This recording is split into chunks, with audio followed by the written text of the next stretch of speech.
All righty, everybody, welcome back to another episode of the Point3 Podcast. We are your favorite trio of hosts, myself, Hero Scroll, Spider Brando, and Lou. Today, coming at you with Season 3, Episode 3 of the Point3 Podcast. We are going to be reviewing Season 3 of Invincible, also talking some other stuff in between. So if you haven't already, make sure to subscribe to us. Make sure to follow us wherever you listen to your podcast and follow us on our social medias and jump into our Discord, because this week alone has been absolutely wild in Discord, blowing up all hours of the day.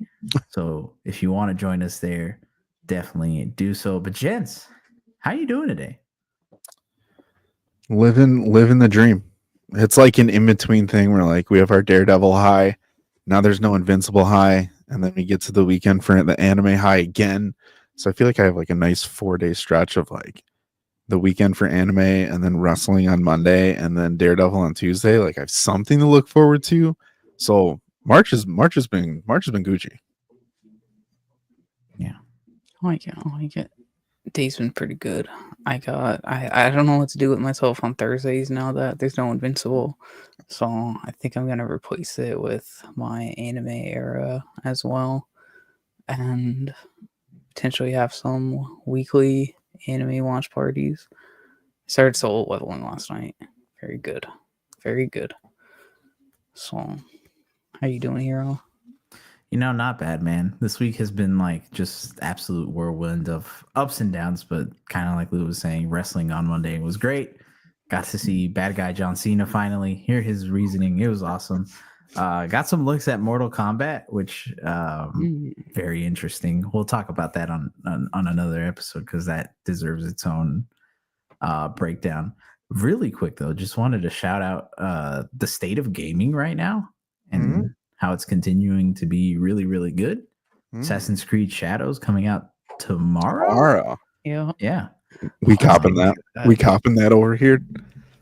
I really want it. I won't lie. I'm getting it. No, I'm getting 2 games tomorrow. I'm getting MLB The Show because I'm a sucker for baseball. It's like the one sports game besides Madden that I will annually purchase. But yeah, Assassin's Creed. That one soft spot in my heart for this one. Yeah. I know a couple people that are Ubisoft partners. I get to try it out tomorrow, so I'll see how it looks, and then I'll make my decision. Yeah, almost all the reviews I've seen have been saying it's really good. So, Assassin's Creed, yeah, which that series has been needing that. But 100%. I've been going between like 6 games that I want, not 6, but I know I want WWE 2K25 because this one actually looks pretty good. Dude, the side by sides of 24 are actually spooky good. Yeah, that's why I'm like, this one looks pretty, like a decent graphical jump and enough that they added into it that I'm like, okay, this one is worth buying. I normally don't buy them every year because they just don't do enough. But this one, they added a couple more things that I'm like, okay. So there's that. There's Monster Hunter Wilds still that I have just not touched. And I know that if I do, it'll probably consume me because Worlds did. Monster Hunter World and Iceborne completely took way too much time. Shadows coming out tomorrow, and then Jesus, what's it called? Like a Dragon, Pirate Yakuza in Hawaii. Still really want to play that. Really, really want to play that. So yeah, great time to just be a gamer in general. Overall, if you're not into video games, what are you doing? Switch 2 coming out as well. Oh yeah, I heard that. Speaking, you said 2, but I heard that It Takes Two game, or no? That's Split Fiction. It's like a new Split Fiction. Yeah, same developers. That game is doing really good right now. Yeah, same developers. Yeah, I played It Takes Two with my wife. Super fun time. So I'll definitely play Split Fiction with her whenever I get to buying it. So that's Rivals wants to have a chat with you. I was gonna say if Rivals doesn't stop taking the time and the grind to Lord Icons, doesn't. Season's almost over. I know, next month. It's crazy to think we'll be out of season 1 in people will have something else to complain about with the game. Nate in the chat, welcome, man. This is going to be a fun one. But Nate asking Lou, what's your MLB team? Oh, go Cubs, go, baby. Go Cubs, go. Hard Chicago fan right there. Yeah, native to Chicago. So got to give the Cubbies some love. I would play the Sox, but they're probably like rated 50 overall this year. So no thanks. Shout out to the Cubs and having one of the best like baseball team logos ever. Dude, ever, man. Ever. In all of sports, maybe. Who woke up to watch opening day? 6 a.m. here on the East Coast. Not The me. Dodgers just smoking the Cubs in Tokyo. Ooh. With Pikachu right behind. Dude, Thundershock gone. Yeah. Opening day in Japan. Oh, I guess baseball's like in Japan. Yeah. That's crazy. Ooh, Blue Jays, boo. Yeah. Nah, man, I wish the Blue Jays were good. Get the Yankees out of here. Get the Red Sox out of here. Yeah, I mean, anyways, even though I don't care about baseball. Right. I will be going to baseball. Actually, I want to try to go. There's doing a Yankee Stadium is doing a Superman Day thing or like something related to Superman. Point3 Podcast throwing out first pitch. And I want to go. You should definitely get it. You should definitely go. Be during a certain time period. I don't know if I'll be here for it or not. So I got to find that out. I got to find that data. You mean Heroes? Maybe. I was gonna say, yeah, that's not I don't think that's something we need to keep hidden, but yeah. Heroes Con. We'll be at Heroes Con this year again. Canadians love their BJs. Wow. They do. In more ways than one. Whipping it real early. Yeah. Well, without further ado, let's stop gabbing. Let's jump into the 3 most important things that we do every single week here at Point3 Podcast. That's keep watching, keep reading, and keep nerding out. We're going to save keep watching for the final of the 3. Normally it's the first, but that's going to be Daredevil, obviously, and that's going to be a lengthier subject. So, Spider Brando, what did you read for this week? We got Superman for all seasons. And this cooked. I read this in one day. And as you guys know, I suck with reading and going through books and just taking forever to read stuff. I sat down, I've read like 90% of it in one session. And then I had to go to work. And then I came back. I was reading it at work for a little bit too. Like when I had downtime, I was like skipping a little page here or there. Not skipping, I was reading. I was like, sounds good. No. Read it. I didn't like reading, so you're flipping through looking at pictures. I don't know why I said skipping. I just meant like flipping through it. Yeah, skipping work for it. But it was really good. How does For All Seasons compare to All Star? You see, I was just gonna get into that because I did read All Star around the same time last year, and I would say they're a little definitely different because All Star is more of like an honoring of like the legacy of Superman, whereas this is kind of honoring who and like why Superman, if that makes sense. They have a lot of panels that's just like where he's kind of down on himself and he wants to learn how to not be down on himself. And you get to see like the citizens and community like see him and be like, oh, that's hope, and like we're saved and stuff like that. Nice. So, I think it's really cool to get into Superman's character and like the core of the character like very easily in just one session. It goes through. It's not like supposed to be like a whole like run, obviously, of like origin and like all these battles and fights and everything. It's a nice, simple story, and I thought it was just really, really freaking good. Yeah, can't talk more about it later in details. Yeah, it's really good, and especially because when we started kind of the road to Superman last year, that was kind of one of the first ones that I picked up and started reading. And if you are new to Superman, especially in comic form, that is a really good foundation, I think. The artwork is really good, and it also oh yeah, I mean, that's a look at whole this panel nother. right here. Yeah. Actually, this is that hope panel I talked about too, where they're Mhm. like, "Oh, that's hope," because like they're all down bad that they weren't gonna get saved. Yeah. Classic Superman stuff, but Yeah.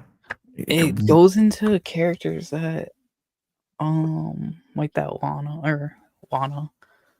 I didn't really know much about her as a Superman. It's kind of like getting into Superman, and that was kind of cool to see the Smallville backstory and stuff. Yeah. It definitely had cool Smallville stuff, which I'm still kind of like learning as I get into Superman. Yeah. No, again, and that's why, like I said, I think if you are someone completely new and you kind of want to know like a foundation of what Superman is and his morals and his values, this is such a good story because it gives it to you in a very simple way, but in a very effective way too. And throw in on top of that, you know, Jeff Loeb's phenomenal writing because I mean, legendary comic book writer, and Tim Sale. That's great as well. So yeah, Superman for all seasons. We're going to talk about it later on down the line as we get closer to Superman in July. Mainly because it's also part of that big old box set that's going to be sold by DC, which kind of means that it, at least us here at Point 3, leads us to believe that this is going to be a big foundation for the movie as well. So definitely a good time to read up on it if you haven't. So, but Spider Brando, thanks for throwing that in there for keep reading. Got Yeah, Kingdom Come up next. That's also Don't get me too hype on that. Don't get me too hype on that. All right, Lou, what you nerding out about? Yeah, man. So there's this crown, right? And there's 4 letters on it, and it spells peak. And I'm trying to think, like, where do I put this word? Because I don't like throwing it around loosely. But man, I'm putting it right on top of Solo Leveling. For all my anime nerds out there, Spider Brando, welcome to the family. Listen, y'all. Ooh, you want to talk about every single week. And listen, anime fans, you know, like, when you have a 30-minute episode that comes out weekly, you're getting 10 minutes of just like, just deliciousness. But boy, season 2 of Solo Leveling is just out of this world. Spider Brando, I do not want to spoil this for you, but what you know now through the beginning of season 1 to where us fans have just been eating really good, it is night and day. It's just, I don't know a better show right now that through X amount of episodes have weaved in a story and made OP feel like this is what I wish OP felt like all the time. It is. So it's funny on the heels of having Invincible conversations to where this is in the back of my head where people are like, what is peak? Like, if this is peak, this is great. Nothing's better. And I'm like, I'm sorry, y'all, but like right now I got something sitting over here that's just giving me the goods week after week after week. The visuals, the characters, the storylines, the dialogue, the music and the themes and the triggers that people are finally catching up with. That when you hear these sounds, you're like, it's on. When shows get to that point, you know that they're doing something really, really, really right. So, yeah, maybe we talk about it one day and do a little mini segment on it. But if you guys aren't anime fans, watch Solo Leveling. It is an easy, fast watch that is really fun. And next week's the 2-episode finale for the season. Get there. There. So I'm excited to get more and more into it. I really like the first 3 episodes. I was so tired during most of them, but I kind of fell asleep during the 3rd one just because it was like 12:30. But I wish what I woke up to at the end of the episode, I'm like, yo, this is crazy stuff going on right now. Like, I need to refresh. You can say that after every episode, and they elevate crazy every single time, and you're like, how can this possibly get any crazier? But they find a way to do it. It's awesome. Yeah, I like anime, but I think you guys are more into it than me. But it's very cool to see it because I think once a specific show starts appearing on like my social media feeds, and Solo Leveling has been on it for the past like 3 weeks, honestly. That kind of tells me, okay, I need to watch it. I need to watch it. I need to check it out. So I do think it's something we'll talk about because, especially from the way, Lou, that you've described it to me, I think there's a conversation that we can have there. It's pretty sweet. It's pretty sweet. But let's get on to the keep watching. Yeah, keep watching. Daredevil, Born Again, episode 4. Everybody, just a quick heads up. This is your official spoiler warning. So if you haven't seen for the rest of the episode, basically, I was gonna say for the rest of the episode, if you haven't seen Daredevil episode 4, if you haven't seen Invincible season 3, all of it, again, your official spoiler warning. So if you don't care, great, stay with us and we'll talk about it all. If not, save it, come back, and we want you here either way. So thank you. But gents, episode 4 came out. I forget the name of it. I forget the title of the episode, but involves everybody's favorite vigilante, Daredevil, but also Punisher. SB, I'm gonna kick this over to you because I know out of everybody, you were probably the most hyped for it because of the inclusion of Punisher. So how did you feel? I really liked it. I was hooked that entire episode, just like during episode 3. It's not too actiony, and I think that's what's pissing a lot of people off, unfortunately. But it's still, I think, still a good story and writing so far. I've really liked the Punisher and Matt and Frank interaction because that's just who they were in there. And I remember I said to Morgan and Rome during the launch party last night. So if you're not in Discord, hop in there for a live Brando takes. That should get like an Oscar performance right then and there. And I was like, that's not me, or Academy Award. Yeah. And I was like, that I liked it. I really love John as Punisher and Frank, and them to just kind of know the history and hear Matt actually say Foggy's name, and like for the first time since he pretty much passed in like episode 1.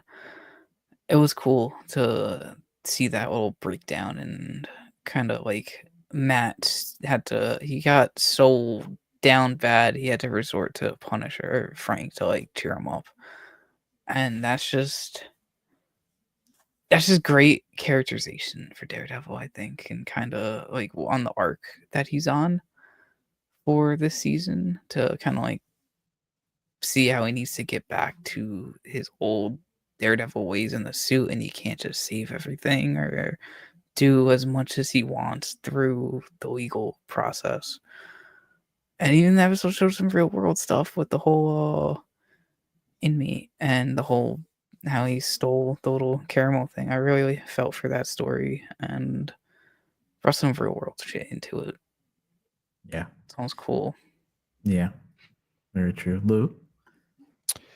I liked the episode. I really did. I mean, I know this is probably the first time, which it wasn't surprising that this episode wasn't as high octane as we've gotten to kind of know through the first 3 episodes. I do think it will be a good thing overall, especially because I think it kind of brought people down just a little bit so that we can ramp back up for the rest of the season. That's the hope. I know that you can tell. Now I'm no expert. I didn't go to school for this stuff. Like I have no true frame of reference besides self-studying, watching, reading, learning, those types of things. But like, there are moments throughout this episode where you feel like it felt off in ways, or kind of pieced together, and it didn't feel as kind of cohesive when they switched between Matt and Fisk. Between Matt and Fisk, it felt like I was watching 2 different episodes that were put together to make episode 4. That being said, though, what really worked for me in this one was through 4 episodes, I have felt emotion every single time. I felt it for the guy who was detained for the fiddle faddle. I felt it for Matt. I felt it from Frank. I felt it for Fisk. I felt it for Vanessa. Like everyone throughout this show has pulled something together where it's building to who these characters ultimately become. And I think the hard part about that is we definitely got to know that from Netflix in a lot of ways. But for me personally, I think I've put the Netflix comparisons to bed and I've moved on, and it's just Born Again on Disney Plus. And I think that kind of has shielded me from some of that inconsistency. What are they trying to be? Like, I've seen people say, like, are they trying to be Netflix or something? And I'm like, what? Like, what are we talking about? Like, that was such an ask for the fans to make it feel like Netflix. And then it feels like Netflix, and people are like, I wish they could be original. I don't know. I think this falls into the bucket of like, what are we trying to want here from this series? But I think at the end of the day for this episode, it felt like the end of the road for me to where I'm like, okay, next episode, I think we need to switch gears, pull Muse in a little bit more, get more of the Punisher storyline. Like I'm ready for the next part, but this did for me feel good enough to where I felt satisfied for this episode.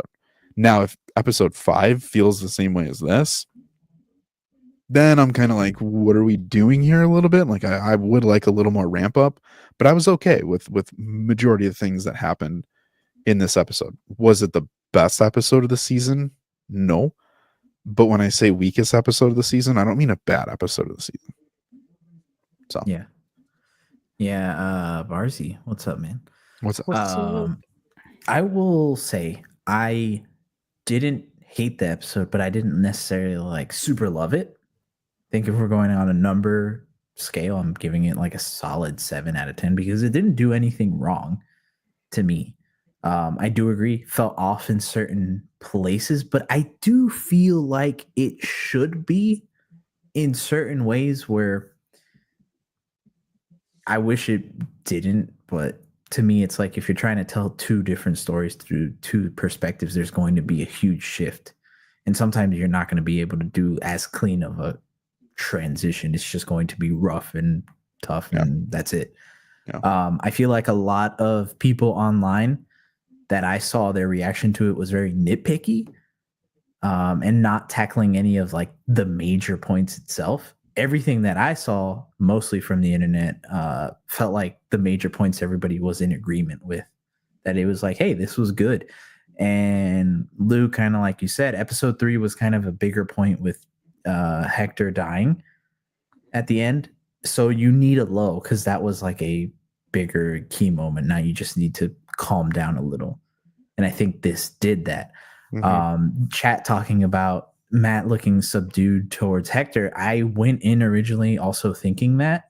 But once it got to Matt talking to Frank, that's when I'm like, okay, this is where the emotion's coming from, where he's pissed. He's just not going to show it. That's why they kind of literally tell you when Frank tells him, you didn't come to me for anything else other than permission. That's why you're here, because you're mad about everything. Matt is constantly pushing and suppressing everything that he feels between Hector's death, between Foggy's death, between his faith in the system going down, between the doubts that he has in reality towards Fisk and everything. He's suppressing all of that. And it's going to be a point where it blows up, and Frank knows that. And I think too, a good thing to note is they're continuing to add more layers to the themes that we've gotten from the very beginning, which is huge with Faith and Matt. And you hear him trying to use other characters that know the life that he lives to be able to use them as kind of confessional. Like when he's sitting next to Hector, it doesn't sound to me like he's talking to Hector, but he's talking to Hector. He's talking to Matt.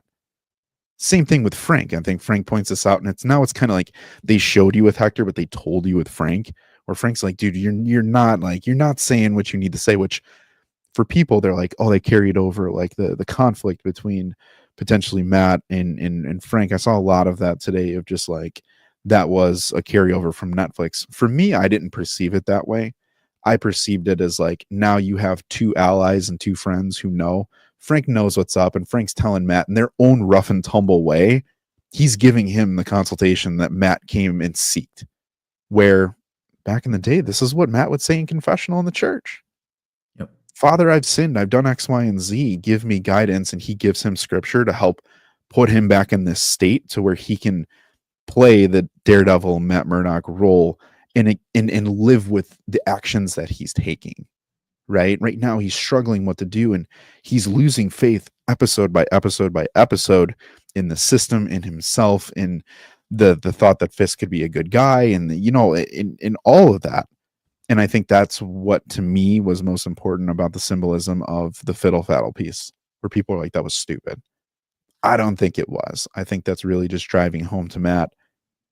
It's flawed. It's skewed. Think about it. He was able to flirt with a chick to get this guy's sentence down. Like that, all of those scenes together just kind of go through of like, this system is broken, Matt.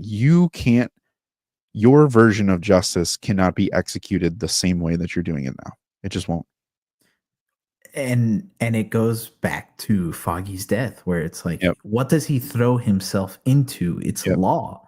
He throws himself into that to basically deal with and cope with his death. But now when he sees that, basically, this system sucks. It's not fair. It's not justice.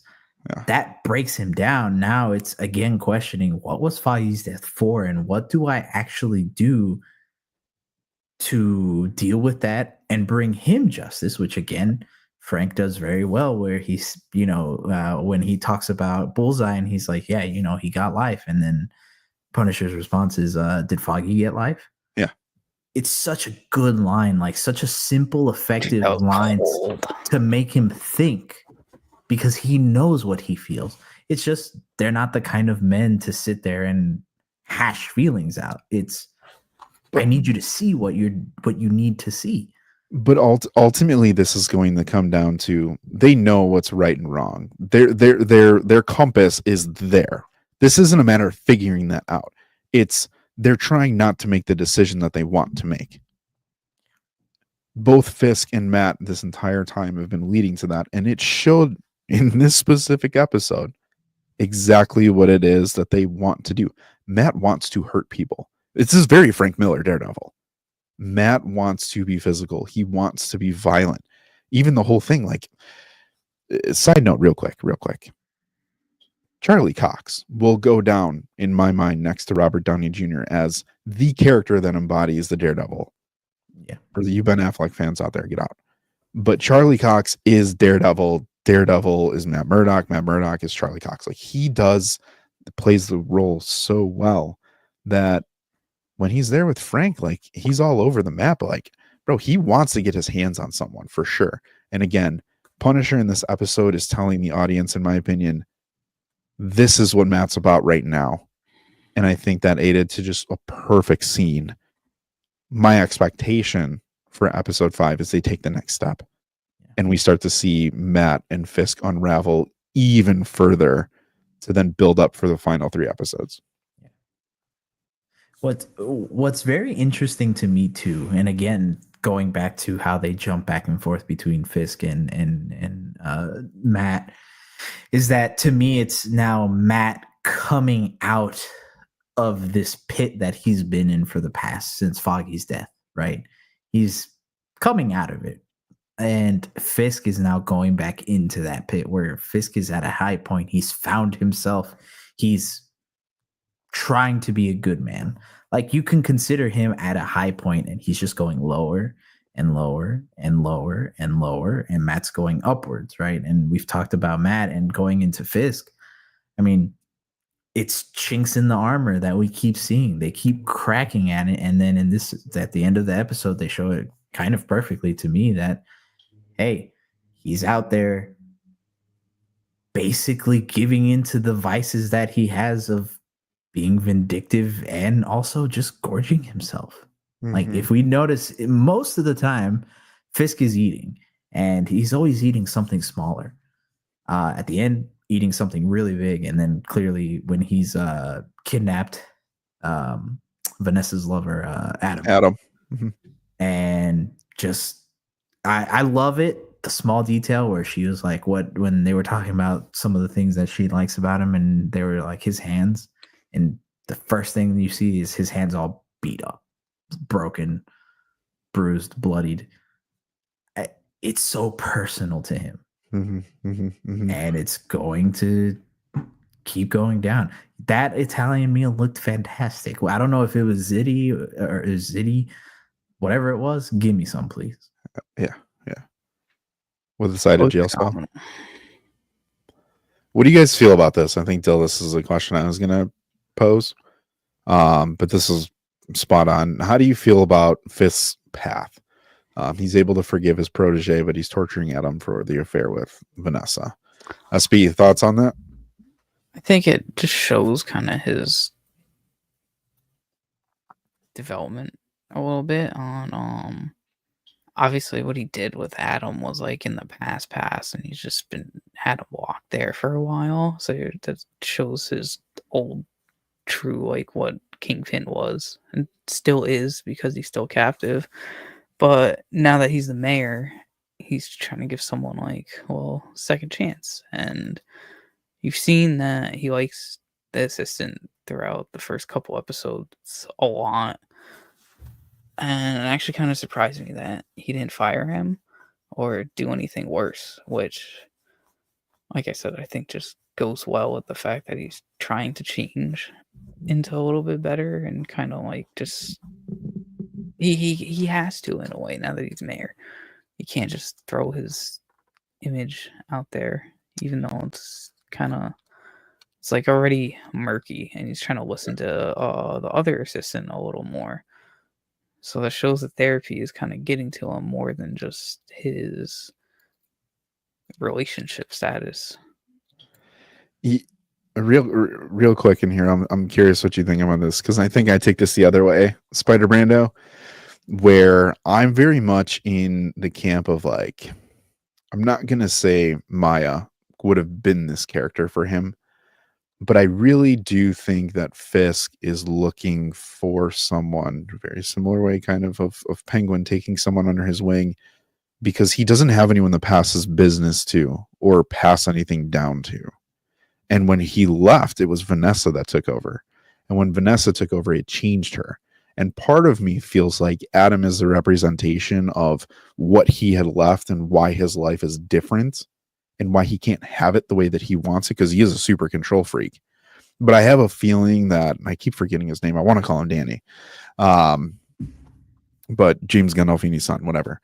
He could be that kind of, I'm going to teach you the ropes. Because he mentions a few things in there, especially like what his dad taught him, but forgiveness was never one of those things. Like, he very much brings those types of things up of, I don't have an heir, I don't have a child, I don't have anyone to pass this through. He talks about what his dad did for him to teach him about the business and those types of things. I do think that there is a world where in this series, he's looking to kind of be a guide, right, to someone else who he may feel, especially at this point, I mean, the mob world, like, I own you now, right? So I think there's a little bit more of a trust for Fisk with Danny, of he can trust him with more, but also I think that'll be self-fulfilling for Fisk in a lot of ways, and then helps him kind of slide back over to that kingpin of the streets type of character. Yeah. Dill saying when I had to look up really quick, his name's Daniel. Yeah. I have a feeling that it's a kind of like an in-between for you guys, where it's like it's both. He's trying to look for a protege while also trying to be better, but I really think Daniel's just going to keep adding and piling onto these mistakes. And I feel like, aside from Adam, he's going to be the first big like stumbling point for Fisk, where if he ends somebody, it'll probably be him, because he's done one too many things to just piss him off. And I don't know if Danny has like a kind of end game, because it seems very intentional, and I feel like there's a subplot going on there.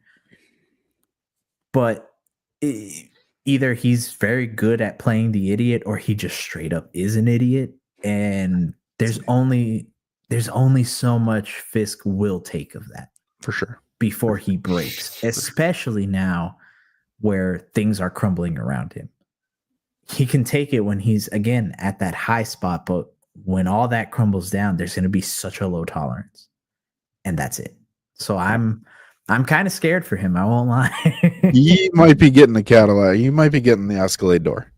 Yeah, I wouldn't be It's surprised. gonna be like, Danny, I want to show you something, and it's gonna be like, oh shoot, into the basement. Like, what's down there? I'm like, yeah, you'll see, buddy. Or a classic, Bullseye. Head crush from Fisk, a la comics. Oh, bro, that's how he ends. It's the garbage thing. It's his first mistake is going to be his ultimate demise. He's going to get crumbled. Throw him in the recycling. That's it. I'm telling you, man, I'm scared for him. That's it. Scared for him. But yeah, Daredevil episode 4, it was good. It was good. I don't think it warrants the hate that people are giving it online. No. But it is okay if this was your least favorite episode. That was mine, for sure. Yeah, I was going to say, it was probably mine, but I don't think that deserves a bad stamp or label as some people are giving it. Yeah, a lot of pluses. Cousin gave it a 4.5, and I'm like, that's a little harsh. Leland's son. Yeah. That's a cool theory. I was going to say, Dill in chat saying, sticking to my theory, Daniel might be Leland Owlsley's son looking for some revenge. He was back in season 1, right? Did you make it to season 2? I can't remember all the stuff with the hand. Yeah, it's been a minute. But I could see that too. I saw that theory being thrown around today as well. Is he going to stick him in the eye with something? Or I don't know. Yeah. A little pen in the eye off the mayor's desk? Maybe. Let's see what happens. Almost halfway through the season, so. Oh, Fisk is going to choke him out. Sorry. Let's see what happens. Well, someone got choked out. Oh. Ayo. Huh? Is it Ayo? Ayo. Yeah. Let's get into it. Let's get in. Let's give the people what they've been waiting for. Yeah. If you didn't, again, spoiler warning for Invincible season 3. It's full season. Going to be talking all the spoilers. All right, gentlemen. This past week has been crazy on Discord because we've been going in on this conversation talking about character direction for Invincible. But let's kind of take it from the top and just kind of go from a more general back down, kind of like we've done for Daredevil right now. So, Lou, I'll throw it over to you because I think you have some stronger feelings towards Invincible, right? But Invincible season 3, overall, how did you feel about it? Listen, overall Invincible season 3, I thought was a good season. I thought it was a good season. I really am a believer, like, you can't have this much character discussion without having a good season. Now, within it, I think there are certain characters that might not have worked as well for me as they have as others. I think there's some other characters who I think, generally are kind of a little bit lower that are actually higher. But again, I'm just prefacing to start this. Season 3 is good. And I think the quality of season 3 will make season 4 and 5 or however far that they go with this feel even better. It kind of reminds me of what we just kind of said with Daredevil in a way, where this is going to catapult characters in a very strong way. But I have to say, should we talk about like what worked and what didn't work type of thing, like a quick bullet point on it, or just general feel? Yeah, I give this season an 8 out of 10. I said 7, 8 out of 10. We could say 7.5 out of 10. For me, that's a really good ranking. That's strong. I'm a big believer of like mid is 5 out of 10, just math. But one of the biggest things, and we'll get into it as I break things, that worked a little bit better for me. I know, just throwing iPads. We're doing it live. Yeah, we're definitely doing it live. I gotta say, I'm gonna throw this out here real quick, and we'll go through it. The biggest thing that worked for me in this entire show, for sure, was the season finale. I think a lot of times you look at seasons, especially with Invincible, and the things that stick with you the most are how they end the show. So we'll touch on that. What didn't work for me? Nothing by far. The Invincible War. I think that sucked. I think the adaptation of it was no good. I did not love the timing of the episodes. Felt super rushed, and I think there are a few things in this season that decisions that they made that I thought were questionable.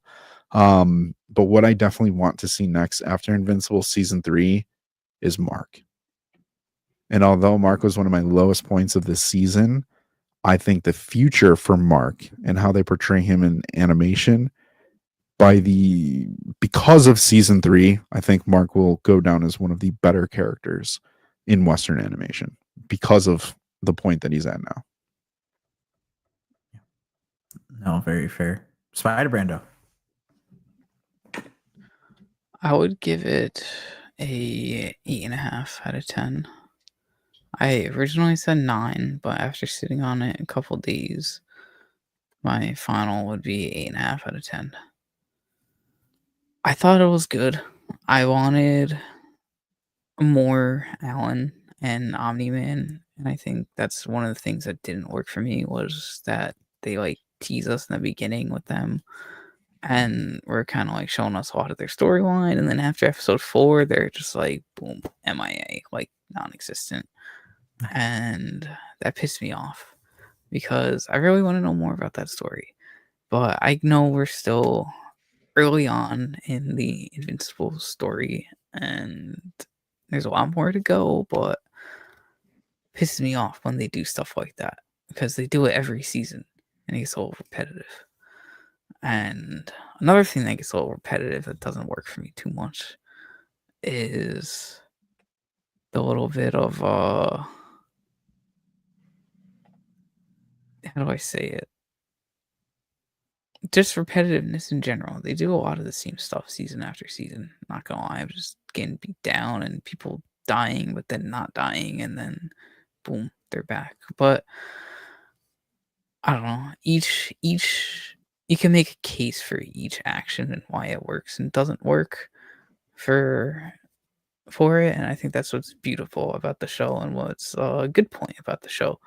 Is that there's many different interpretations that you could have, and as our Discord was going off on it over the weekend, reading through a lot of different perspectives, kind of like made me realize that when a show does that in like a positive way, even though like everyone's saying good stuff about it, but like interpreting it different, that we're cooking something good with the story that's yet to come. And we're all just anxious to take everything as it is right now and kind of just hope for the best for the future. I'm trying not to get into like too many details. We'll get into this, but Yeah. it's overall good season. I liked a lot of it. Didn't really have too many gripes besides those mentions. I thought the Invincible War was a little overhyped. That episode was crazy, like good, and then it just ended, like Lou said, and I don't know, that far fell a little flat. Like overall, it was really cool to see, and then boom, next episode was just conquest, madness. Mark can't catch a break, but I don't know. There's just I want to hear more of what you guys have to say before getting into details on certain stuff. Fair. No, great points from both you guys. Rome's really quick saying that Spider Brando watch parties are 10 out of 10s. And yes, they absolutely are. So again, if you aren't on Discord, make sure you join us there. Dill, we're going to get to that question in a little bit once we get into some details about season 3. Don't let us forget about that question because that's a good question. But overall, genuinely, I think I'm with you guys. This is a very good season. Season 3, way better than season 2, to be quite honest.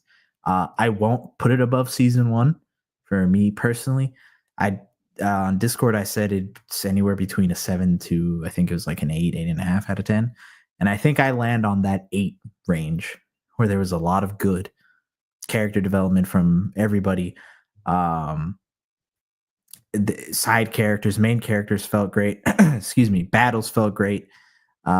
Overall, just very entertaining. right? Power sets, cool to see. Finale was genuinely epic and great, which you don't get that nowadays as much, where a lot of people promise you this big giant finale and they tell you, hey, it's everything you're going to want it to be from quality to story. And then it's not. This was not that. This genuinely delivered on most of what it promised for the finale. So I'll give that. What didn't work for me, like you guys, Invincible War felt like a dud. We'll get to more of that in a minute. But I think just overall pacing, the pacing of this show hurts it so much, and I think it's something that has happened maybe more so from season 2 onward, where I think season 1 you can kind of get away with certain things because you're trying to set a foundation.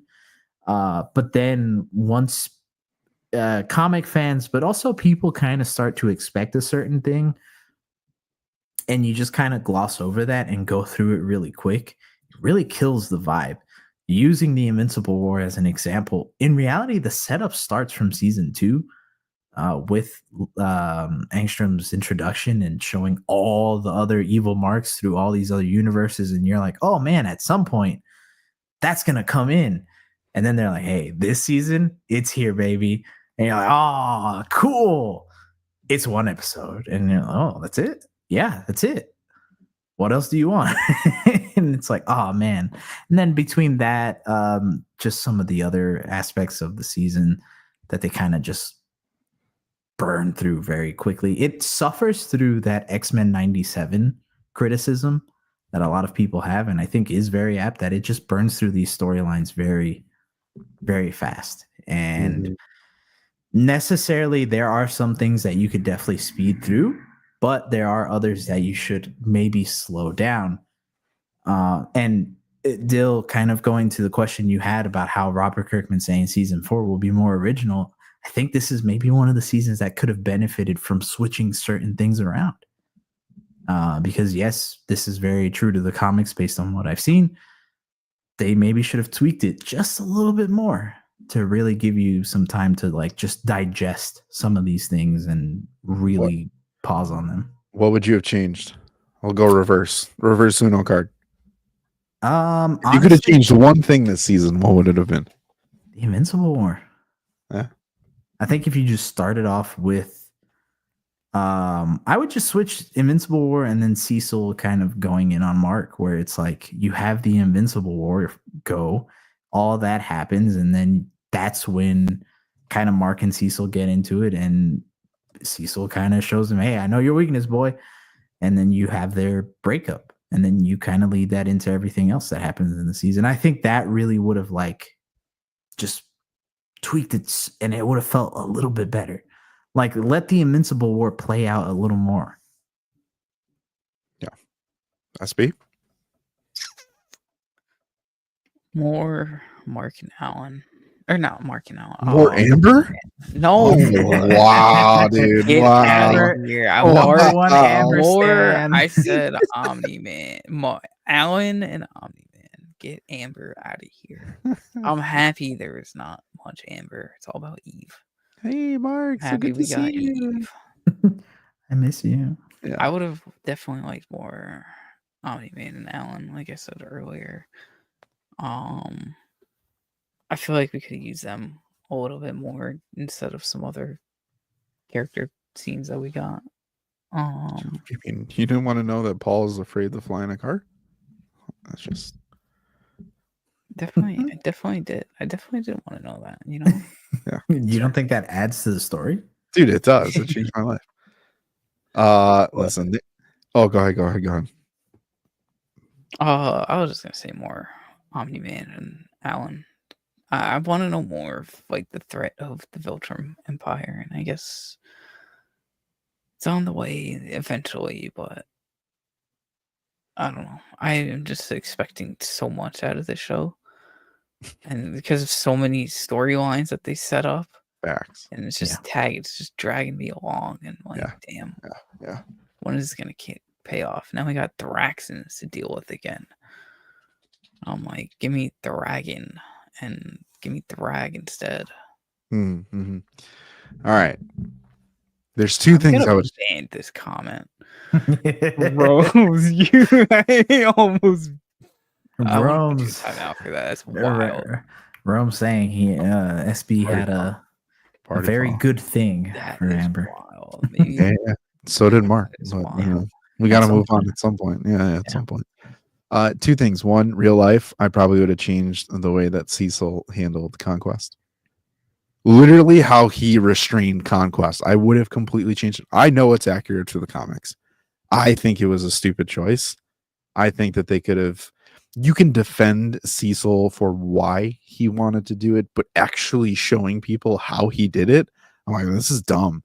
And I think there are 2 points with Cecil in this entire show where I'm like, why did you guys do that? One, it's the Mark Ear thing in the beginning of like just how quickly that escalated, which felt out of character for Cecil. And then to put someone who we all obviously understand as one of the most powerful characters, everyone has dialogue on them being one of the most powerful characters, and like, put the zip ties on them. We're good. Like that to me was stupid. I would have changed that. I think that would have had a huge impact for the characters. But I think to your guys' point, I would have made the Invincible War a 2-episode event and kind of went that way with it. I think that was a huge miss. If they could have taken some of that animation budget, which it still kind of is mind-blowing to me that the Prime show is like struggling for budget, but whatever.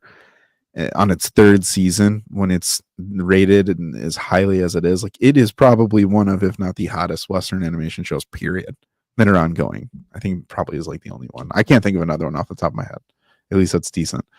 But if they could have done what they did in the finale with the animation, the fights, and just like given us that like, this is amazing, this is like peak moment type of thing, and done that with the Invincible War with Mark, and actually got Mark out of the, we can talk about that in a minute, but I think that would have been if you could have done more Alan, more Omni-Man, and then spread out the Invincible War across 2 episodes and ran that breakout fight congruently with the Invincible War, I think that would have just broke people.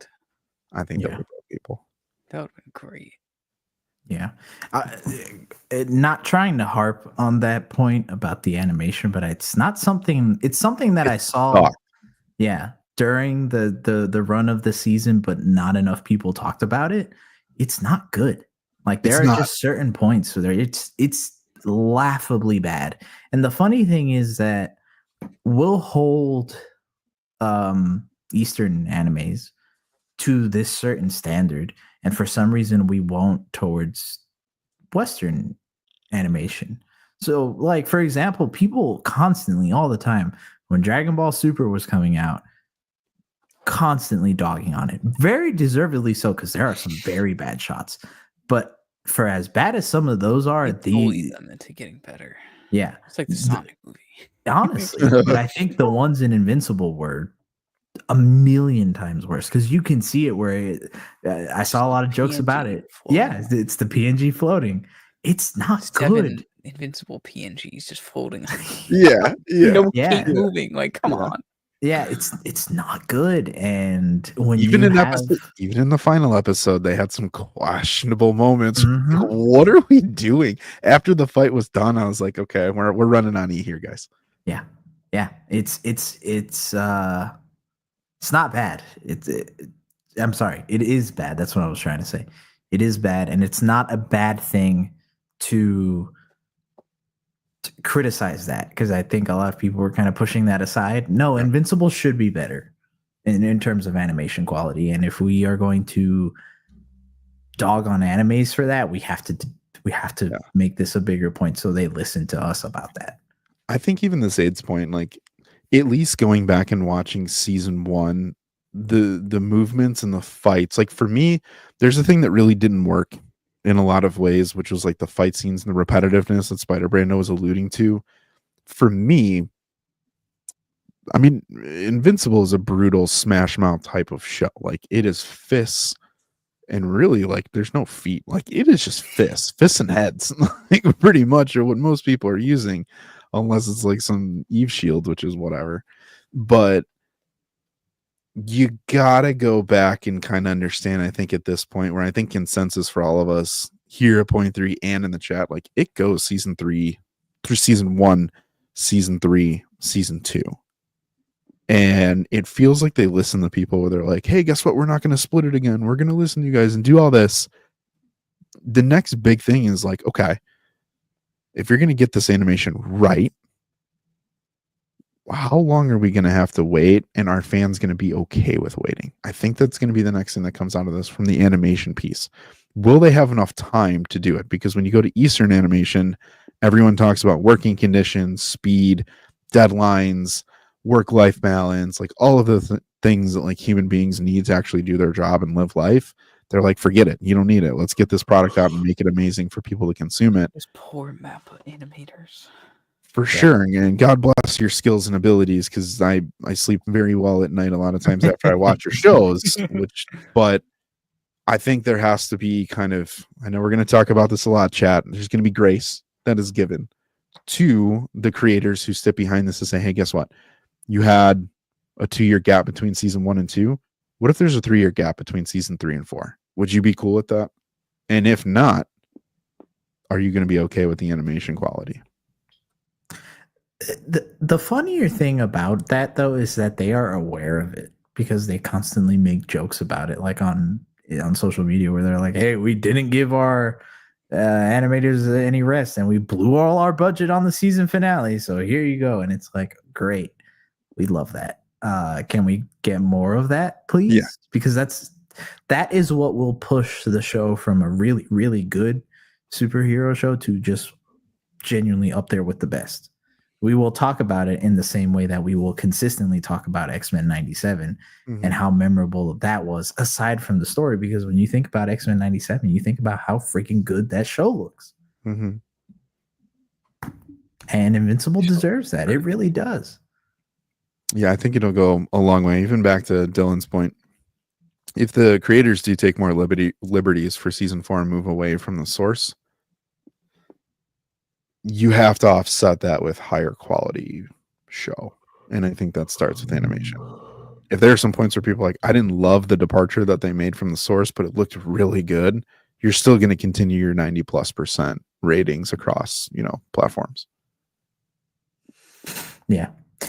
And going to that question that Dill asked earlier, it's so interesting to me that Robert Kirkman works so close to the story, yet it really feels like there hasn't been a giant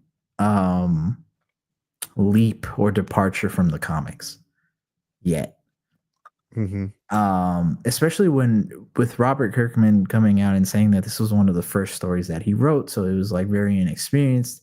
If he could go back, he would do a lot of things differently. But it feels like through these 3 things, besides like certain little character moments and certain deaths being delayed or not at all, it really feels like nothing is there of substance to be like, oh man, this improved the series as a whole. Yeah. And I think I want more of that. Hopefully with whatever they're setting up in season 4, we can say that this, if this comes out same time next year, hopefully we can say that these changes were good. But as of right now, it just feels like it's a bunch of nothing. Let me ask you guys, because great points. Spider-Man, I want to throw this over to you first, because I think the star power that Invincible has makes me feel like I can ask this question. In mentioning a 3-year gap has a greater chance to, have the general audience lose interest. I bring up Reeves' Batman. I'll bring up the Avengers movies specifically, and I'll bring up Beyond the Spider-Verse. All things that have been delayed due to, hey, we want better quality. The story isn't where it needs to be. We want the animation to hit right.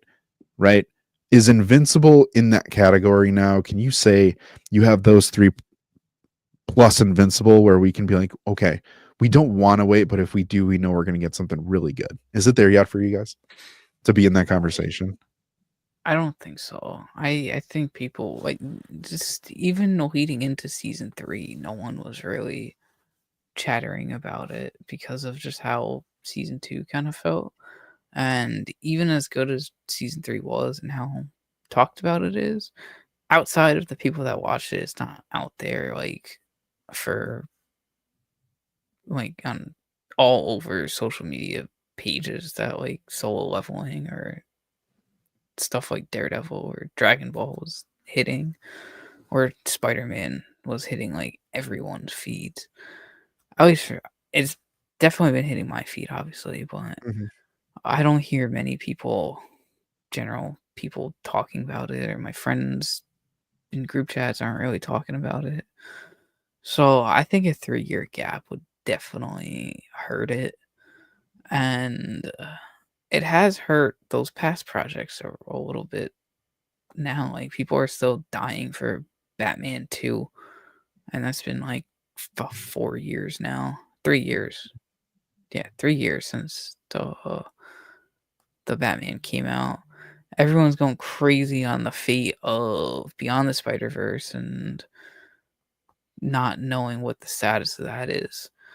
So I don't think Invincible stands a chance in waiting 3 years. Because if people could barely handle like their big favorite IPs and losing interest in that a little bit, they're not gonna stick with the smaller IP. Oh, okay. But I think that's gonna make people read the comics a lot more, because after season 3, I know a lot of people that have hopped into the comic to like get ahead, and like this season was like the verge of like, I guess, where I'm not gonna say it's like, I don't know, the season did kind of hook people into wanting to know, like, get eager and to know the story more. I So will I ended say up reading more. it made me want to read more, but I don't It trust that makes me they're want going to read to. more too. I personally want to read it because I But don't trust that they're going to do it right, personally. So that's why I want to go from here with the I thoughts just and don't know feelings I what's have. next, man. But I, I could I, also I, wait. yeah, I don't want to wait 3 years though. yeah. Yeah. This Hero, one quick addition to that. Mhm. If there was a gap and they put a special presentation or two in there, would that be enough to bridge the gap between let them cook animation and story, but then give us the rumored Battle Beast special presentation that's coming? Give us an Alan special presentation, like something that kind of highlights more of the characters that people really wanted to see in 3 but didn't get enough. Yeah. I think that's how you do it, right? Where it's like you sprinkle in something Invincible in between. Even if it's like maybe not a full season, but you progress some of the story. Mm-hmm. Maybe even have it be like Omni-Man's full backstory if you want it to be. Things like that is how you keep interest. I don't think it would hurt it at all, to be honest, a gap, because to me, I'm of the thought process that you should always want to put your best product out, because a better product, even if it takes longer, is going to win more people over. Because the people who lost interest, as soon as they see that, are going to be like, oh, yeah, I'm going to be there to watch it.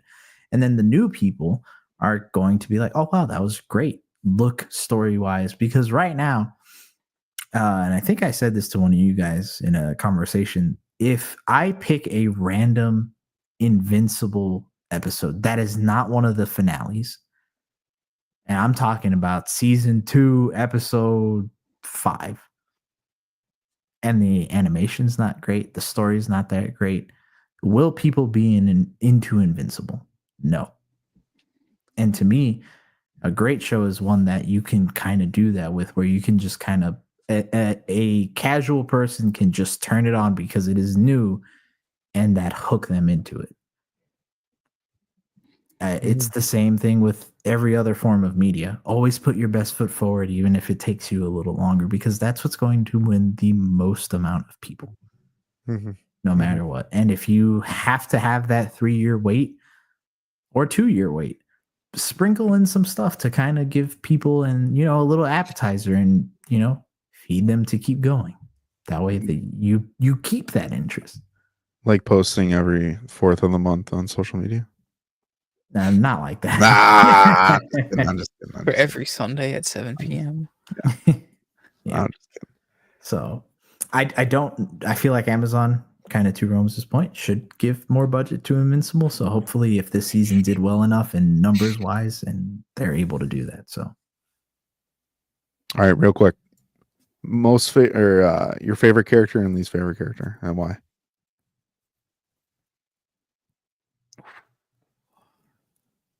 the gears in Spider Brando's head, I see them. Dude, them They're my spider least gears feature. Go ahead. They're my least favorite was Cecil this season. They kick him out. Just Get him out. The finale pissed me off. I tried defending it when I first saw it, but then I was like, there's no Dude, good- that there's conquest no thing was enough. goodness that's gonna come out of that. It's just stupid. That was enough to make him your least favorite character. Yeah, that pissed me off. Oh, that really my pissed me God. off. Of But all There's the more stuff, to it. There's Okay. more to it, but okay, go ahead. I think that was definitely the icing. I get what he want. Like, he has his duty and job to protect Earth by all means, but he got too invasive. Not invasive, but he kind of set Mark off on himself and put Cecil down a bad path to betray Mark like that in the beginning of the season with the whole head thing. And that was definitely the starter for it. But I don't know. It was just so much adding up throughout the season. Okay. And favorite character? Battle Beast. I know I can't. It sucks just to say that for like one episode, Not at all. but I love him and happy he was back. He's good for the time we got him. That's Yeah, for sure. yeah. I don't want to be a cop-out answer, but it's genuinely the way I feel. It's Mark for both. Oh, for both. Yeah, he's both like my favorite character to genuinely watch, but he's also the one I am most frustrated with. And then at points, I'm just like, I don't know. So yeah, Mark for both. Interesting. Okay. Listen, I gotta go. My least favorite was Mark this season, and I do think my favorite character this season was Cecil. It was the big C. I really like Cecil, especially in his episode that he got, because I think for once we finally got a chance to see who Cecil is deeper, how he kind of got his start, how he got into the position, like what are some of his beliefs and morals, just kind of furthering his character. I do think it was good. Again, the two gripes about Cecil, I think, were so out of character, just the way that he was written for those particular moments. I think he's a lot more calculated to that, and I don't think there's enough character flaw in him to make a mistake in that way, but he did, right? They chose it and they did it, and that's fine, but I don't think it's enough, because I'm very much in the camp, like Spider-Man, and I definitely hear you of like, how could you do that for Conquest and do it? And I'm like, in the same light for Mark, I'm like, bro, how do you not scoop a woman and a child who spit in your face when you're the strongest character in the universe and get them out of harm's way when you see you have an unhinged villain in front of your face? And you're like, no, bro, don't use your zappy powers that have just crushed me for the last 5 minutes. Like, they're going to be good. No, they're crispy. It seems, yeah. Same thing when Conquest shows up and he's like, I'm mad because I have to clean things up and the Invincible War thing happened and I have my morals that are conflicting. And then he's like, I want to punch something, Conquest. Get over here so I can punch you. And then you get molly-whopped over and over and over again. You're like, Cecil, help me, Cecil. Save Eve. Dude, get that out of here. Like, for me, Mark, the way that the things that Mark did in this were way more egregious to the character of who walked into season 3 than Cecil and putting Conquest and saving him. Like, guys, My guy chose to sat on the sidelines while 17 versions of him were just whooping Earth, and he's like, "You got it, Cecil. You're good." I don't know how that no, is. my friends are dead. Yeah, I don't know how that's less forgivable than being like, "How dare you try to keep the most powerful Viltrumite in history? That's so wrong." And I'm like, "Well, who died because of conquest at this point?" Oh, all the people that he drove Mark through. Oh, I'm sorry. So that for me, I go way back and forth on that. But for me, Mark will be great. This is a part of his character arc. But man, he was an annoyingly frustrating character for me throughout the entire season, all the way through to the end. Yeah. Yeah, before we jump into that discussion, I think chat has been asking a little bit about Oliver to get our thoughts and kind of kicking that piece off before again going into Cecil and Mark. Oliver is an interesting inclusion where he is bratty, he is annoying, obviously a child. But man, I don't like him, but I don't think he's my least because it's clear what he's supposed to be and he's doing it well, right? I think I'm supposed to feel annoyed at Oliver and be like, no one likes you, kid, shut up. Hopefully that they do more with him, better things with him in the next couple seasons. So hopefully we get better character development for him instead of, hey, don't kill, all right? Do you guys think Oliver, from an animation perspective, has the potential to be a good character, or at least a character that people like? I think so. Okay, I agree. I like him. I don't hate him. He's kind of annoying at times, but I think it's kind of cool to see an unhinged child with powers, and it reminds me of Homelander with his son a little bit, but like we actually get to see a little bit of goodness and like a little bit of badness instead of just kind of like shielding the whole thing like the boys does. Interesting enough, he reminds me of Gohan, like Child Gohan, but like I was just thinking that too. If Child Gohan was more annoying. Yeah. I don't know. Child Gohan was annoying. I can't lie. He was annoying, but it was because he was like a genuinely he innocent wasn't child. Funny annoying. Like Oliver's kind of funny annoying. Do you know what? It's Mark that reminds me of Gohan, and Trunks, like DBZ Trunks, is what reminds me of Oliver. Being like the son of Vegeta of like, hey man, we could just do like these not good things to get what it is we want. Like, who's gonna stop us? Like, it's kind of that power play of like, I think there's a world where Oliver could just be like, we can just kill people, like these guys are going to keep robbing the bank. Like the kind of the moral battle that him and Mark had in the beginning of the series before Mark decided to walk away from all of his, contradict himself, but that's besides the point. But there were those moments where Oliver's like, we can just kill the bad guys so they can't do bad guy things anymore. Mark's like, no, they need to go in jail. Punisher versus Daredevil stuff. It was. There are a lot of those elements that are revolving around Mark and Oliver. I did like how Oliver did kind of step up and like, smash the Mauler twins and then got smashed. That was like super satisfying both times. Big A beat down, baby. That's it. Womp. That's it. I will be curious to see how quickly Oliver does evolve, though. Yeah. Overall, so yeah, it'll be fun. But Dill, real quick to your point, I saw a lot of people that are like glazing B, and they're like 10 out of 10 character this season. She did really great, and a lot of it's centered around because she let Oliver go at the end to go help Mark.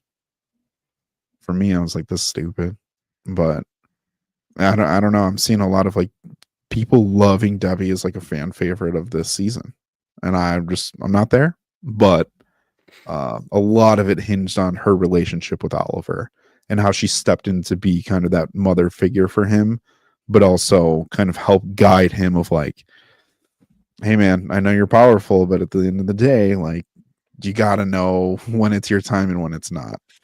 So Yeah. Well, let's main event time. Main event. Again, preface this all by saying we enjoyed this season. We did. But if you weren't in Discord, the reckoning happened. What do I mean by the reckoning? I mean that essentially there was a big discussion between the morals, character development. I'm sure I'm missing some other word. Between Cecil and Mark, right? Two sides of the same coin. Are they? Aren't they? For some, they're not. For others, they are. Lou, I think for a little bit it was you against the entirety of our Discord. Kind of going up for Cecil. So if you want to explain that a little more for those listening. I think a lot of it, well, a large part of the conversation around kind of, Team Cecil versus Team Mark really settles into whose version of protection, justice, what are they willing to do? Who's right? Because I think if you do feel Cecil's right, you kind of think Mark is wrong. And if you think Mark is right, then you think Cecil's in the wrong. And really it comes down to right now at this point in season 3, those two are kind of the Earth's best defense against threats known and unknown, right?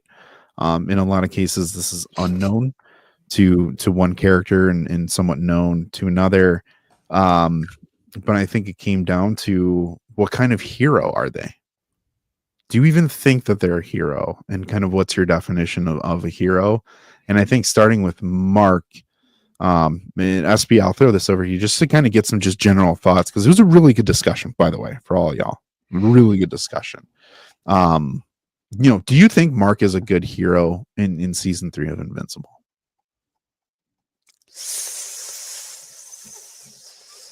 I'm still torn on it as I've been thinking about it day after day. Let's preface this with a first question of not a question. Let's establish this as a statement first, that all of us, I think, can agree that Mark is a hero. Agree. Correct? Mark is a hero. There is no doubt about that. He definitely is not no vigilante or no anti-hero. No. Is he a good hero, though? That's the bigger question. And I think what was happening a little bit was there was some confusion of maybe some thinking that we were saying that Mark isn't a hero. That's not the case. So Spider Brando again, is Mark a good hero? Yeah. And by good, no. Just for the season. Let's be specific too, because I think that matters. For this season in comparison to 3 seasons. I would say no.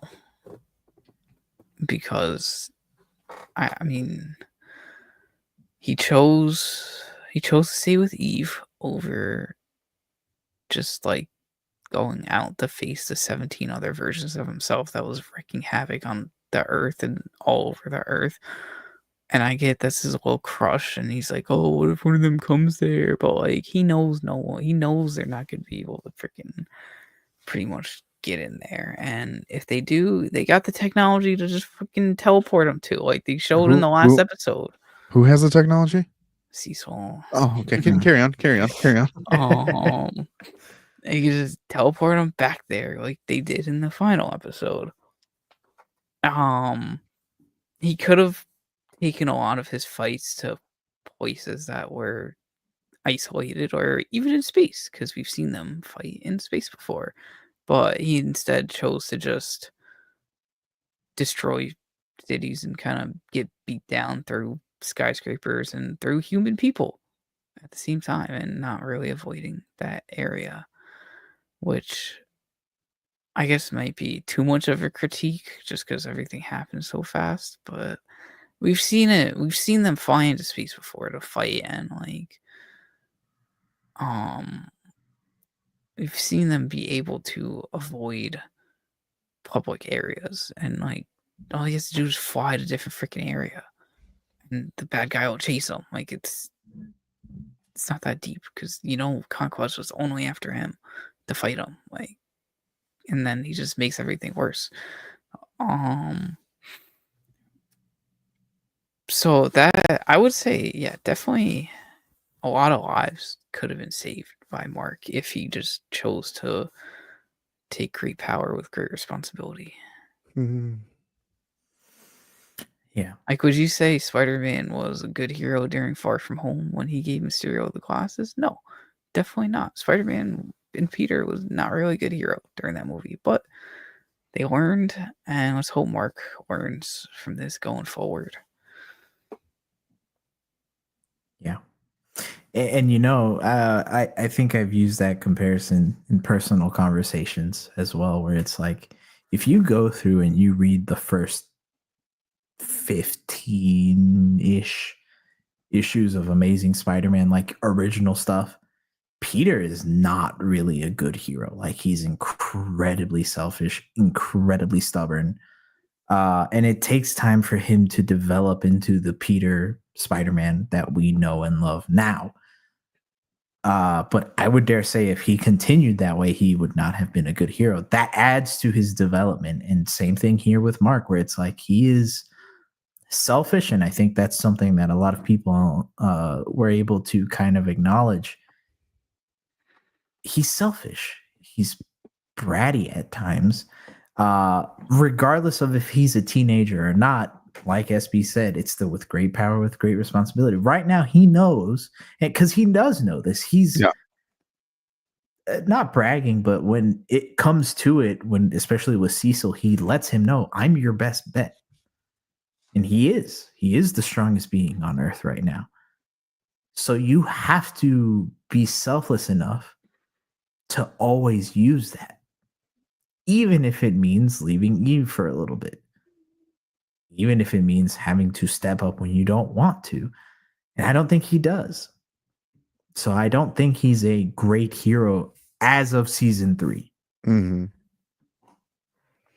Yeah, and I think it comes down to that, to where, like, I think Mark moves more towards that Cecil level of being the hero type of thing, to where, again, I think it's been pretty clear through 3 seasons, Cecil's willing to do whatever it takes to stop the biggest threat that is present. And now we're seeing him take that approach and magnify it by 1,000% to make even crazier gambles to protect from the next bigger threat. Because throughout Cecil's entire career, you've never had the Viltrumite threat. It didn't happen until Omni-Man made his switch. And now you have this level of trust of, like, do I trust myself to make the decision to protect where I can? And it comes down to Mark saying, hey, bad guys should be thrown in jail. And then Cecil's like, yeah, but bad guys could be used to fight other bad guys. And they're bad guys. They're just weapons. They're just tools. Why throw them into this jail and they could rot when they have abilities like none other that we can try and harness, so that when the next version of Mark tries to come down and smash us, we smash him first? Me, for this story, I don't see anything wrong with that. I think that's a really good dynamic to have in this standpoint. People don't really like these types of characters. The Suicide Squad, Waller, those types of characters, people think are despicable. They think that they're the bad guy. They think they're making the wrong choice. But then I have to say this and look back and put it back on people saying it is that great power, great responsibility thing. Mark knows. We've known that Mark knows he is the next to be the Earth's best defender. Omni-Man is gone. He wants to forgive Omni-Man. Okay. He's the guy, and we were talking about this in Discord. Omni-Man, is he a bad guy? Is he a bad dude? Is he redeemable? Like, you ask all these questions, like, it's all gray is where I'm trying to get to. The entire show and who's a hero and who's not a hero, it's all gray. And it comes down to each character is being very selfish. However, I will say the most selfless defense for Earth at the end of this season is Cecil in comparison to Mark.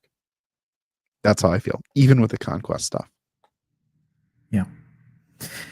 The interesting thing to me is that even in comparison to like an Amanda Waller, where Waller objectively does a lot of things for personal gain, there's Mhm. always a hidden motive for her that's like, how does this benefit me in the long run?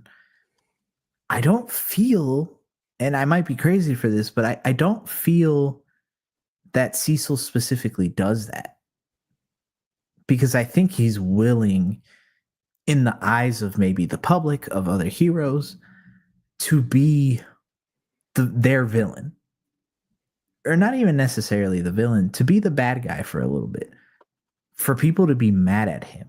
Mhm. Because he knows, okay, yeah, I'm going to piss off Mark, but you know what? It's going to help at the end of it. You know what I mean? It's going to help. Or it's in an attempt to help at least. Yeah. Right? It's for the greater good. I'm trying to protect people. Should I have made my friend a robot and erased his memories? No, shouldn't have. But you know what? I kept him alive. Does it help though? The funny thing is that we keep going in with this kind of like attitude of knowing what's going to happen, but that's because we're the audience. And again, it's not a question of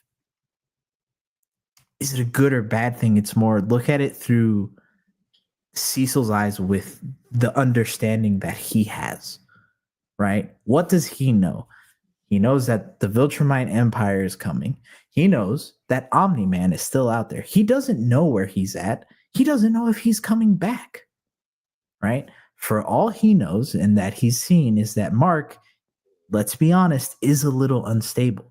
He's young and immature. And what happens if one Viltrumite comes and is able to talk their version of sense into Mark and join it and in joining them? What does he have? Nothing. So what does he have to do? Put contingencies, even if it means distancing Mark from himself. Should he? No, because we know that, hey, Alan's out there, Omni-Man's kind of being redeemed. You know, we know these things, but he doesn't. As far as I know, he doesn't have a knowledge of Alan, right? Like any knowledge of Alan. I don't know. So it's one of those, like, you have to get why he does what he does to really realize that he's not a villain. He's just a gray character who does very misguided things with the best intentions. It's interesting because I think to those points, Markham has a really, really good point. I mean, at the end of the day, these are two things when you boil it down that happened. And I think on top of that, you have Rome's comment of, you know, if you compromise for the greater good and you're getting in bed with the enemy, you end up like them. My only thing would be, up to this point in the show, it's not like Cecil has aligned with the character that existed before. And I go back to the episode with Cecil, to where those two villains that were there with the nuke, you didn't kill him. He was fighting him. But when you can wipe them and use them, and it's not like rehabilitation to where I'm going to take you and say, hey, you know what you're doing is bad. I'm going to give you a new set of keys. Take the person you are today and go back in the world with this new scenario. And let's hope you do something different. That's not what he's doing here. It's a very fine line, but there's enough of a change to where the odds of that person or character or villain or something doing what they were doing before and being put back in the world really doesn't exist to this point, unless I'm missing something. I don't know of any reanimation or any sort of character that Cecil has kept that has gone through and done exactly what labeled them as a villain in the first place. The Reanimen, I think, have been a great addition to this overall, even though the story, being very close and personal to Mark, was triggering for him. D.A. Sinclair was very triggering for him. William, very triggering moment. That was a very impactful part in Mark's life, especially at that time. But Do I think that Cecil is a hypocrite? I don't. I don't think he's doing anything that goes against what he's been all along. And I think they showed that in season 3. The hypocrite to me in this season is Mark. I think Mark is more of a hypocrite overall, especially contained in this season with how he was with Oliver and ultimately how he is with Eve at the end of the series or season. Yeah. And going back to that quote that Rome said about, how you end up like them, it's interesting to me that it's like, let's take Mark, for example. And I'm not saying, what side of that conversation you should fall into, but in terms of killing the enemies, no matter what way you put it, killing is from a moral standpoint is bad. And they make that a point in the show where for Mark, it's bringing himself to do that because he knows and understands that once you go through that line, you can't really go back. You just kind of keep doing it. It's something they play around with throughout the whole series, right? Even they continued in this season. And they kind of showed at the end when he's like, whoever comes in the way, I'm going to, I got to do what I got to do. It's kind of the same thing to me with Cecil, where it's like sometimes you just have to do what you have to do. Sometimes that's using questionable things. Select questionable things, right? Because I think you look at I think he's someone who is more of the alternate opportunist in a lot of ways. And I do agree. I mean, I agree with you guys. Should there be penalties for Sinclair? I think that is a penalty. He can't do what it is that he's doing. They showed us enough in that previous season. He's not running free. Yes, is he still working and creating and doing all those things? Yeah, sure. But my man is fine. He is. But then you go through compromising. Will it blow up in his face for Cecil? Maybe. It's possible. But I got to say, when we look at Mark, we're at a point now with Mark's character to where I'm questioning the road that he's on. I think he's almost come to a fork in the road versus being on the path that he said he wanted to be on at the end of season 1. And for me, that's where I look at it and I'm like, what kind of hero is Mark turning into and what hero will he ultimately be moving forward? Because I don't see, and correct me if I'm wrong here, guys, or chat, but in Markham, we're just going off of the expectation of where these characters are. I mean, if he's running free, I guess he's running free. But is this version of Mark that we're getting going to be an Omni-Man? And if he is, then what? Who stops him? If Mark decides tomorrow that he's like, screw it, who is going to be there to stop Mark? That's my question I'll ask. Yeah. And not even just for Mark. To me, again, it's looking at the greater picture where I think Cecil does have trust in Mark. I really do, which is why he continuously tries to be there for him, continuously tries to recruit him into the Guardians to lead. He has a trust in Mark.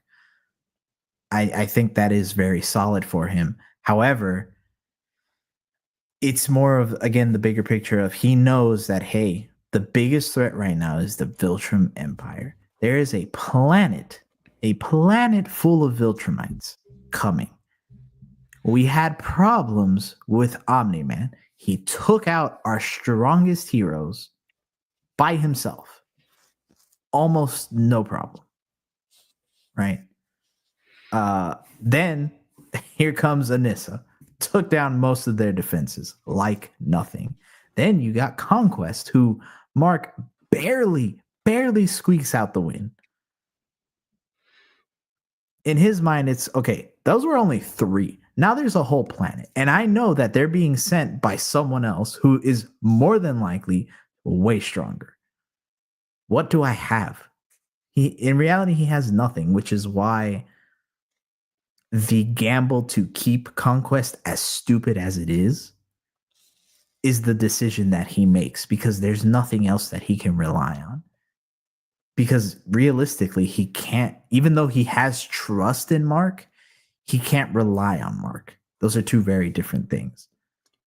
So what does he do? He trusts and relies on himself. And he's like, I know that, hey, this is a big gamble, big gamble, but I have to do it. They don't explain that, but Cecil is the type of character that would not do those types of risks without there being something to gain from it.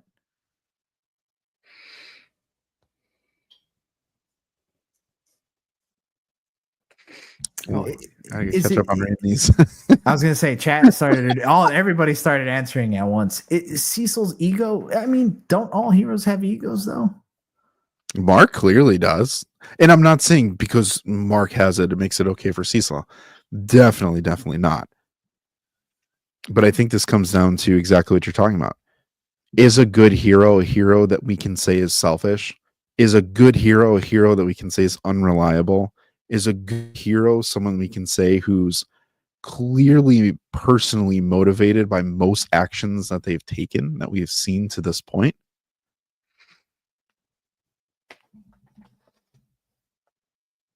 Yeah. And that is true, that he does show that he does want to be different than Omni-Man, and that's great.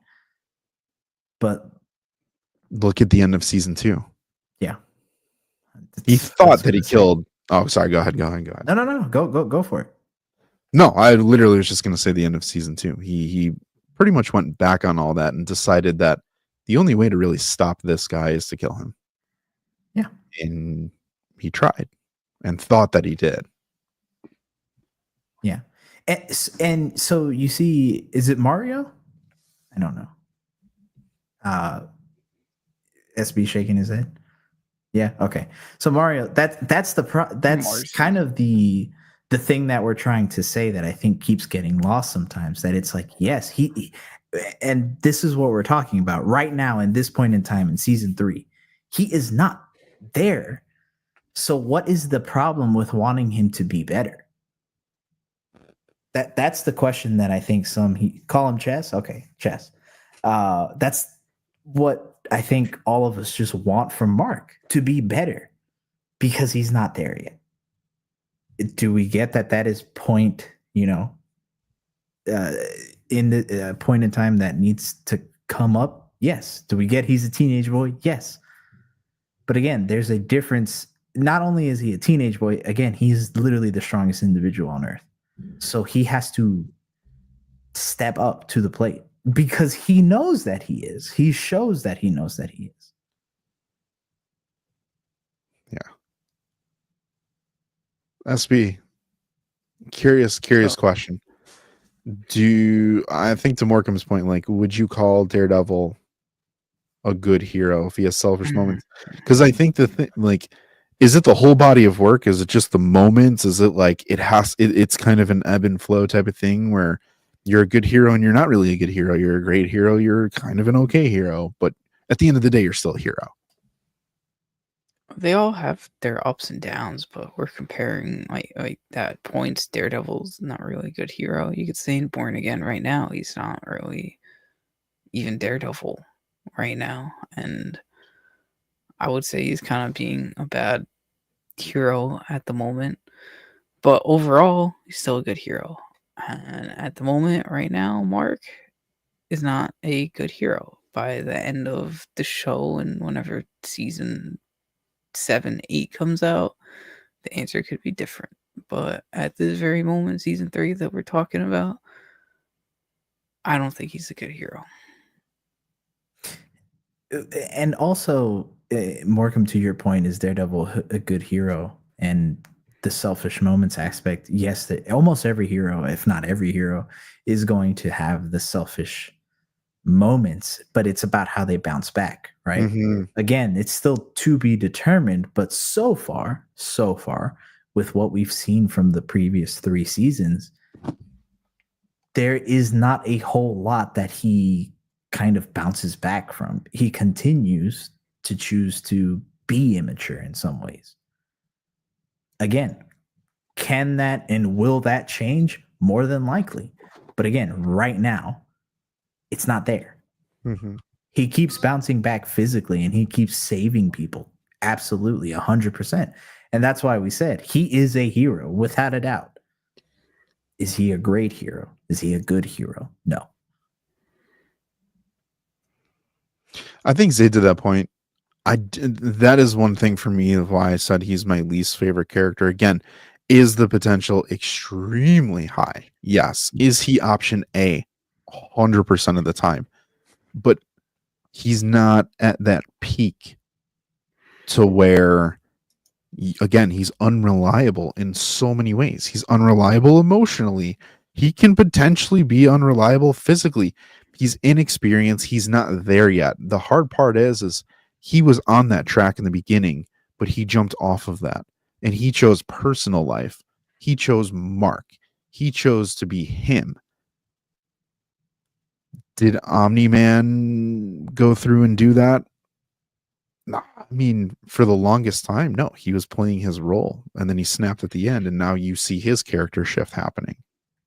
But at the end of the day, when we're looking at a character who has the powers that Mark has, who understands how powerful he is, because Mark is cocky, by the way. Mark knows what he can do. You don't see Conquest and a Viltrumite come, and you're just like, oh, I'm glad you're here. I want to punch something. Season 1, Mark would have been like, Daddy, where are you?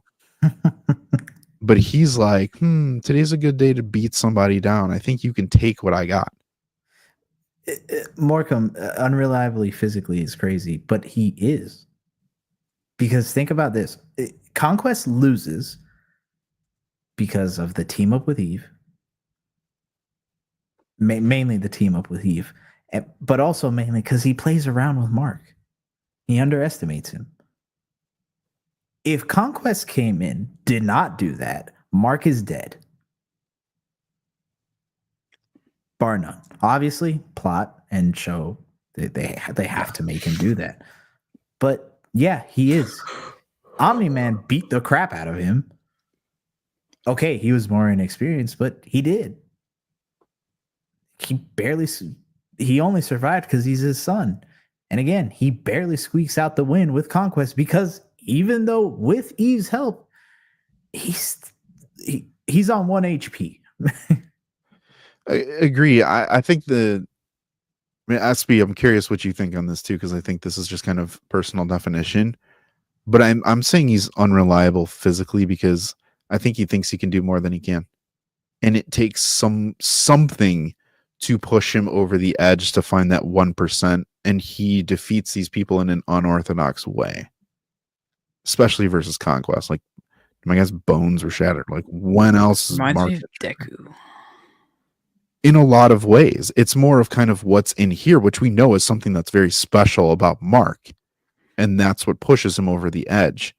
But I think Mark was very overconfident, super cocky, and got himself in a position where he really should have died. But it's the things that we kind of laid out that made him win against Conquest. But again, another character, he's like, you know what, I'm going to go all out and I'm going to kill you. This is the second time plus that you've tried to do that and you haven't succeeded. What Chess saying, what does Cecil do if Mark lost the fight to nothing? That's Nothing. why you take Conquest. It's literally why you take Conquest. Yeah. I still can't get over that he kept the damn body. That's a great question though. What does he do if Mark loses the fight to Conquest? The next Conquest is coming. Like I said, yeah, if Mark lost, there's nothing to do. The Earth is gone. Like, my Rhiannon and Mark aren't ready to roll, and they probably don't stand a chance. But again, I think that's literally the question at hand. Everyone's like, why did he do it? That's exactly why he did it. Yeah. And sure. Yeah.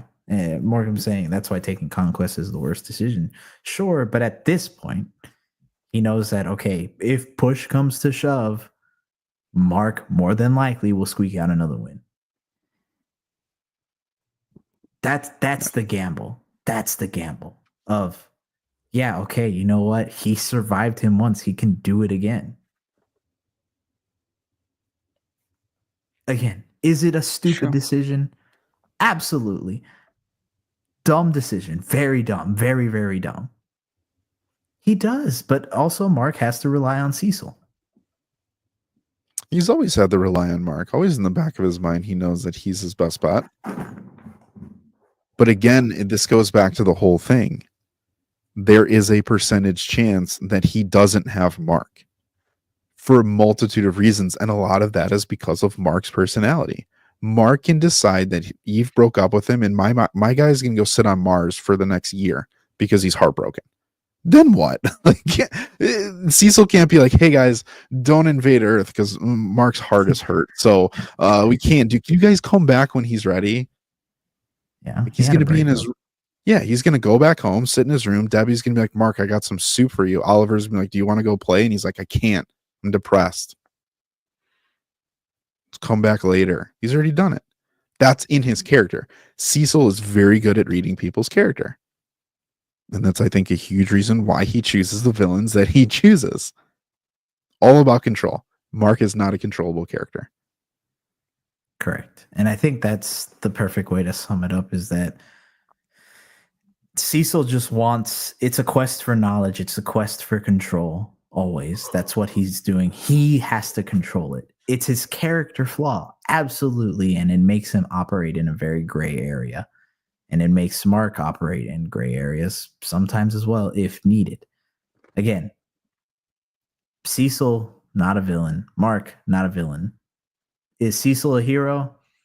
Different conversation for a different day. It's very arguable, but let's also remember, Invincible, definitely a hero. Okay, definitely a hero. That is not the question that we've been discussing. That's all you, Romes. I hate to throw it out there, but that's all you. What are we referencing, SB? Oh, wrong question. Wasn't me or the voice for Conquest didn't fit the character? I would have preferred an older actor, or is it preference? Dude, Jeffrey Dean Morgan absolutely killed it in there. And it's just so meta. Like, just like Robert Kirkwood said, the whole meta of getting the Glenn and Negan rematch from Walking Dead. Like, you can't tell me anything could have been better by that. I rewatched the fight recently. His voice acting in there is perfect, of hearing him say all the freaking, like, he straight up said, I'm gonna rip out your heart and eat it. And the way he said it in that menacing voice, I couldn't have asked for a better voice actor for it. Maybe Ralph Ineson, but like, save that for Galactus, you know? Yeah. Can't take it from Marvel. Not with that Disney money. Nah, dude, that voice is perfect. I don't know. Even as soon as he showed up at the end of the first episode, when everyone's like, "Oh, Conquest is me," like, get out of here. It's beautiful. Yeah. Sorry to interrupt that, but no. For me, I didn't mind Conquest's voice. I think they could have chosen a multitude of people, and I think I would have been fine with it. Again, like, for characters that don't spend that much time on screen, I don't really care as much. Like, Conquest was there for minutes, and maybe he'll be there for minutes in the future. I don't know. But the way that Invincible's going right now, there's a chance we see Conquest's voice actor for like 30 seconds in season 4, and then we don't see him again. Yeah. So I don't know. Yeah, he's gone for another 2 years. Yeah. No, but overall, again, we enjoyed Invincible season 3. Yeah. Anything else you guys want to add before we close the live? No, I listen. You know, who are a part of this conversation. This is going to be an awesome discussion for season 4 to see what happens next with the plot, where these characters go, which route are they going to take. Again, I think we all can agree this is a really good season, and these highs and lows are very different from other highs and lows because they're just going to aid to a greater story if they stay true. You know, we don't know what's going to happen with season 4. If they take more creative liberties, this might all be a wash. Could be a wash. So we'll see, but it's awesome to know that we do have this conversation really around like what is it to be a hero, morals, beliefs, justice, all those types of things. I think it's been a minute since we've really had this, even with DC and Marvel.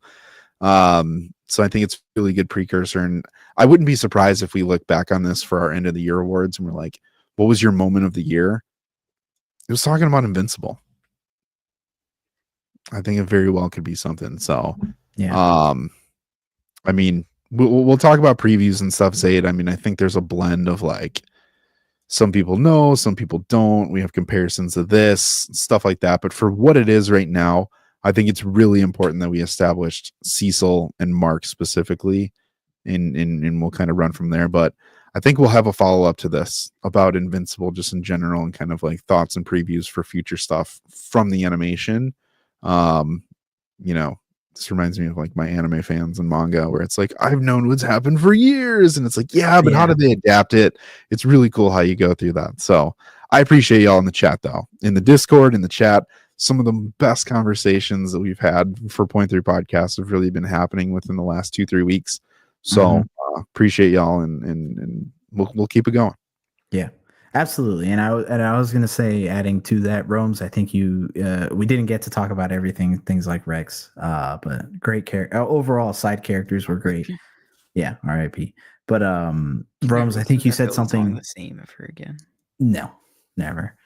But Rome's, you said something earlier that I think kind of got pushed because of all the comments coming through, but you said it just goes to show the writing of the show, how good it is that we are talking about it in this way, having this big discussion. And Chess saying the passion in the words that everybody has, it's really great. This is why we do these things here at Point3 and why we want it to be a discussion and not a full-blown argument, because we want you to feel heard and we want you to have fun with this, right? We can all have differing opinions on characters and what we think their motivations are and what they aren't or whatever. But at the end of it, we do it for fun and the love of the franchises that we have. So if you're not a part of the Hall of Point3 on Discord, but overall the Point3 community, please join us. We would love to have you and add your voice to our discussions as well. But yeah, and that's been every watch parties and everything. Yes, I have an announcement for a movie night to make. Yo, that I just impromptu planned. Okay, go for it. This Saturday, say 9 p.m. Batman vs Superman Ultimate Edition cut. There is a reason for that. There is a reason for that. That's juicy. Reason for it. That's juicy. Yeah. I've never seen the director's cut or the Snyder cut, I guess you could call it. So I'm interested in it. And it's like the 10-year anniversary. So yeah. Let's just say it. Next week we're talking about freaking Batman versus Superman. Why it failed. Yeah. Why it failed. We're talking about it. It's anniversary season. So for that movie in specific. So yeah. So come watch it. Come watch the refresher with me so you could tune in next week and yap away with us. Love it. Yeah. All right. Well, that's it. We're done. It's Invincible. Season 3 review. Morzy also. Yes. Seriously, chat. I love the participation. You guys dropping your thoughts. Like, I know for me going on, I mean, we're a small YouTube page at this point right now and a smaller podcast, but you know, everyone who's joined has been such an addition, and it's super cool to see. This has probably been one of my favorite times since Brave New World until now. Like, there's so many thoughts and discussion on this, so I'm excited to see what happens when Superman comes out. Like, truly, that's it's gonna be Thunderbolts awesome. Before then, I'm excited to yap away at that. Yeah, we got a lot of great stuff coming between street level, between multiverse for both Marvel, DC, bunch of superhero stuff in general. So everybody, thank you all so much, genuinely, from the bottom of our hearts, for being here. We genuinely, we love you guys. So yeah, Point3 positivity, baby. That's it. That's it. But yeah, that's been the live. Everybody, again, thank you so much for joining. Make sure you sub to us if you haven't, and let us know if or not let us know. Make sure you comment on your thoughts on Daredevil episode 4, Invincible season 3. What did you like it? Did you not? We want to know all of it. Like Conquest, we take the good with the bad. So yeah. We have been Point 3 Podcast, everybody. Your favorite trio of hosts, Spider Brando, Lou, and Hero Scroll. We will catch you next Wednesday for another episode of Point 3 Podcast. Until then, gents, what do they have to keep doing? SB, hit them. Oh, let me cue it off. There you go. There you go. One by one. You gotta keep watching. You gotta keep reading. You gotta keep nerding out about whatever your little heart desires. Conquest style. Conquest style. There you go. All right, guys. Have a good night. Take care.